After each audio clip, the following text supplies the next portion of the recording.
कल्याणची जागा आम्हाला द्या आणि श्रीकांत शिंदेंना ठाण्याला पाठवा अशी मागणी भाजपने मुख्यमंत्री एकनाथ शिंदे यांच्याकडे केल्याची माहिती सूत्रांनी दिली आहे।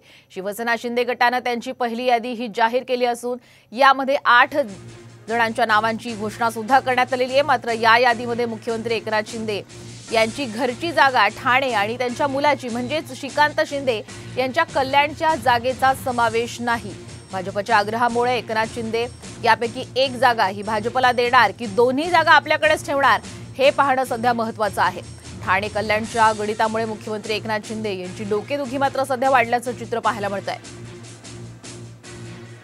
आपण पाहतोय लोकसभा निवडणुकीच्या दृष्टीने महत्त्वाच्या घडामोडी राज्यामध्ये घडतायत। यामध्ये आता शिंदे गटाकडून शिंदेंच्या शिवसेनेकडून आता पहिली यादी ही जाहीर करण्यात आलेली आहे। मात्र यामध्ये कल्याण किंवा ठाण्याबद्दल उल्लेख नाहीये। त्यामुळे कल्याणची जागा आम्हाला द्या आणि श्रीकांत शिंदेंना ठाण्याला पाठवा अशी मागणी भाजपने एकनाथ शिंदे यांच्याकडे केल्याची माहिती मिळते।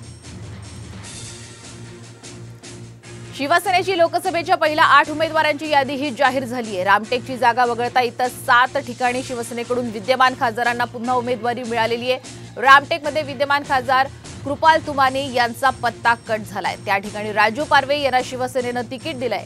मुंबई दक्षिण मधून राहुल शेवाळे आणि कोल्हापूरमधून संजय मंडलिक तर हातकणंगलेमधून धैर्यशील माने यांना पुन्हा लोकसभेचं तिकीट मिळालेलं आहे। दरम्यान पहिल्या यादीमध्ये कल्याण डोंबिवली नाशिक यवतमाळ वाशिमच्या उमेदवारांचं नाव जाहीर झालेलं नाहीये।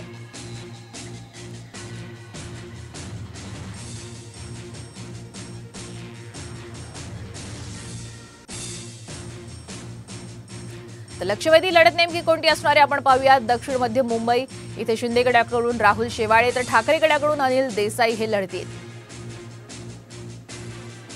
यानंतरची लक्षवेधी लढत बुलढाण्याची आहे। प्रतापराव जाधव शिंदे गटाकडून असतील तर ठाकरे गटाकडून नरेंद्र खेडेकर हे उभे राहतील।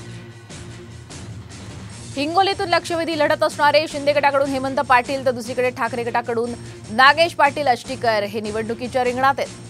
आणि मावळमधील लक्षवेधी लढत असणारे शिंदे गटाकडून श्रीरंग बारणे उभे राहत आहेत तर ठाकरे गटाकडून संजोग वाघेरे पाटील हे मैदानात उतरलेत। शिर्डीतील लक्षवेधी लढत अर्थात शिंदे गटाकडून सदाशिव लोखंडे तर ठाकरे गटाकडून भाऊसाहेब वागचौरे हे निवडणुकीच्या रिंगणात आहेत। आणि रामटेकमधली लक्षवेधी लढत आपण पाहतोय शिवसेनेकडून राजू पारवे यांना तिकीट देण्यात आलेलं आहे तर श्यामकुमार बर्वे हे काँग्रेसकडून उभे राहतील। यानंतर कोल्हापूरची लक्षवेधी लढत आहे। शिवसेनेकडून संजय मंडलिक तर काँग्रेसकडून छत्रपती शाहू महाराज यांना उमेदवारी देण्यात आली आहे।